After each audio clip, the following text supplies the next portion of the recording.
জুৰিয়াত পুনৰ বাঘৰ আক্ৰমণক লৈ অসম সংখ্যালঘু সংগ্ৰাম পৰিষদৰ নেতৃত্বত জুৰিয়াৰ পুথিমাৰীত বন মন্ত্ৰী চন্দ্ৰমোহন পাটোৱাৰীৰ পুত্তলিকা দাহেৰে তীব্ৰ প্ৰতিবাদ।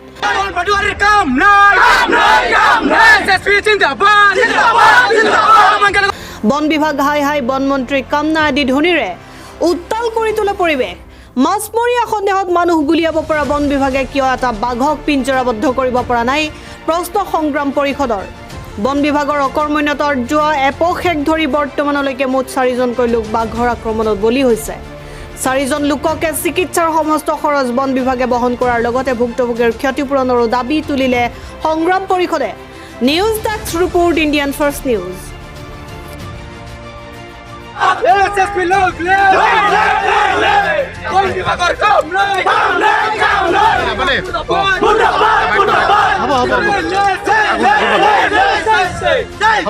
আন পৰিস্থিতিৰ মাজত খাদ্যৰ সন্তানত জুৰিয়া এলেকাৰ জেঙুনি এটা ভাগ ওলাইছিলে আৰু ভাগ ওলাই আমাৰ এই জেঙুনি অঞ্চলৰ 3জন ব্যক্তিক বাঘে আক্ৰমণ কৰিছিল আৰু বাঘে আক্ৰমণ কৰাৰ লগে লগে বিভিন্ন সচেতন মহল এই ক্ষেত্ৰত বন বিভাগৰ বিৰুদ্ধে প্ৰতিক্ৰিয়া প্ৰকাশ কৰিছিল। আমি সংখ্যালঘু সংগ্ৰাম পৰিষদে জিলাৰ মুৰব্বী জিলা আয়ুক্ত মহোদয় আৰু ডিফু মহোদয়ক সাক্ষাৎ কৰি 3জন ব্যক্তিক চিকিৎসাৰ বাবে আমি দাবী উত্থাপন কৰিছোঁ আৰু তৎক্ষণাৎভাৱে এই বাঘটো অতি সোনকালে ইয়াৰ পৰা নিবলৈ আমি দাবী জনাইছিলোঁ। কিন্তু দেখা গৈছে আজি প্ৰায় 10 দিনৰ ওপৰত যোৱাৰ পিছতো এই বাঘটো এতিয়াও ইয়াত মানুহক আক্ৰমণ কৰি আছে।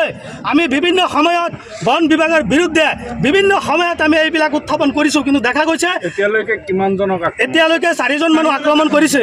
কিন্তু দুৰ্ভাগ্যৰ বিষয় বন বিভাগে নিৰহৰ মানুহক ৰাতিৰ এন্ধাৰত নিৰহৰ মানুহক হত্যা কৰিব পাৰে এনকাউণ্টাৰৰ নামত বা মাছ মৰাৰ সন্দেহত মানুহক হত্যা কৰিব পাৰে। কিন্তু এটা সৰু বাঘ, এই বাঘটো ইমান ডাঙৰ এটা বিভাগ, এই বিভাগে ইয়াৰ পৰা নিয়ন্ত্ৰণ কৰি বন এলেকাত লৈ যাব পৰা নাই। এই ক্ষেত্ৰত আমি কৈছোঁ যে সম্পূৰ্ণভাৱে বন বিভাগে এই ক্ষেত্ৰত ব্যৰ্থ হৈছে। বন বিভাগৰ বিৰুদ্ধে আজি মই অসমৰ মাননীয় বন মন্ত্ৰী চন্দ্ৰমোহন পাটোৱাৰীৰ পুত্তলিকা দাহ কৰি আমি হুকাই দিব বিচাৰিছোঁ। আজিৰ দিনত এই বাঘটো ইয়াৰ পৰা লৈ যাব নোৱাৰিলে আমি স্থানীয় বন বিভাগ কাৰ্যালয় আমি অহাকাইলৈ ঘেৰাও কৰিম। আপোনালোকে নিশ্চয় জানে বন বিভাগৰ গাফিলতিৰ কাৰণে, বন বিভাগৰ হেমাহিৰ কাৰণে আজি 4জন ব্যক্তিৰ আজি তেওঁলোকৰ মানে জীৱন পুংগ হৈছে। এই ক্ষেত্ৰত আমি দাবী উত্থাপন কৰিছোঁ 4জন ব্যক্তিৰ মানে উচ্চমান চিকিৎসাৰ সম্পূৰ্ণ খৰচ বন বিভাগে বহন কৰিব লাগে আৰু 4জন ব্যক্তিৰ পৰিয়ালৰ বুজ লৈ তেওঁলোকৰ পৰিয়ালৰ যাক ক্ষয় ক্ষতি হৈছে পৰিয়ালৰ সম্পূৰ্ণভাৱে খৰচ দিবলৈ আমি সংবাদ মাধ্যমৰ জৰিয়তে আমি দাবী উত্থাপন কৰিছোঁ। আজিৰ দিনত যদি বন বিভাগে এই ভাগটো ইয়াৰ পৰা লৈ যাব নোৱাৰে নিশ্চয় আমি ইয়াৰ আজি সংবাদ মাধ্যমৰ আগত আমি ঘোষণা কৰিছোঁ অহাকাইলৈ আমি স্থানীয় বন কাৰ্যালয় আমি নিশ্চয় ঘেৰাও কৰিম আৰু ইয়াতকৈ জোৰদাৰ হিচাপে ৰাইজৰ সহযোগত প্ৰতিবাদ আমি সাব্যস্ত কৰিম। এতিয়ালৈকে ইয়াত বন বিভাগে উপস্থিত হোৱা নাই? নাই, এতিয়ালৈকে ঘটনাস্থলীত বন বিভাগৰ কোনো এজন উচ্চ বিষয়া ইয়াত ঘটনাস্থলীত উপস্থিত হৈ এই বাঘটো নিয়ন্ত্ৰণ কৰাৰ ক্ষেত্ৰত কোনো ধৰণৰ গুৰুত্ব আৰোপ কৰা নাই। গতিকে সংখ্যালঘু অধ্যুষিত অঞ্চল হোৱাৰ কাৰণে, মুছলমান এলেকা হোৱাৰ কাৰণে আমি দেখিছোঁ 10 দিন উকলি যোৱাৰ পিছতো এই বাঘটো ইয়াৰ পৰা নিবলৈ চেষ্টা কৰা নাই, যাৰ ফলত এজন মানুহে এই বাঘটোৱে আক্ৰমণ কৰিবলৈ লৈছে। তাৰ লগতে আমি সমান্তৰালভাৱে আমি এই অঞ্চলৰ ৰাইজকো আমি আহ্বান জনাইছোঁ এই বাঘটো যেতিয়া ইয়াত আহিছে যে এই বাঘটোত মানে মানুহে তামোচা বা বিভিন্ন ধৰণৰ ভিৰ সমাধান নহয়, নিজে তেওঁলোকে সজাগ সচেতন হৈ যাব লাগে। এই বাঘটো দেখিবৰ কাৰণে হাজাৰ মানুহ যাতে ভিৰ নহয়, বন বিভাগৰ ইয়াৰ পৰা নিবলৈ যাতে সুবিধা পায় তাৰ কাৰণে আমি বন বিভাগক সকলোকে আমি সহায় সহযোগিতা কামনা কৰিছোঁ। আৰু আজিৰ দিনত যদি নহয় কাইলৈ জোৰদাৰ প্ৰতিবাদ হ'ব। আমি চন্দ্ৰমোহন পাটোৱাৰীক আমি সকীয়াই দিছোঁ।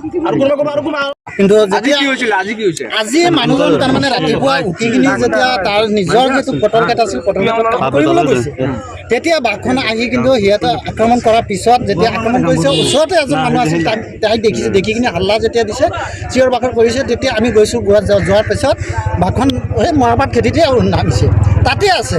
এতিয়া বাঘটো ক'ত আছে? বাঘটো মৰাপাট খেতিত আছে। বন বিভাগৰ লোক আহিছে নে? বন বিভাগৰ কোনো মানুহ অহা নাই। আমি এই মানুহজন নিবৰ কাৰণে এম্বুলেঞ্চৰ কাৰণে হেৰি কৰিছোঁ, এম্বুলেঞ্চৰ সহায়ো আমি পোৱা নাই।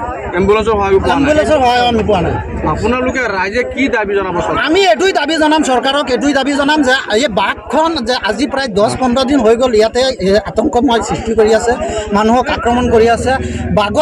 মানুহতকৈ বাঘৰ জীৱনটো ডাঙৰ নহয়।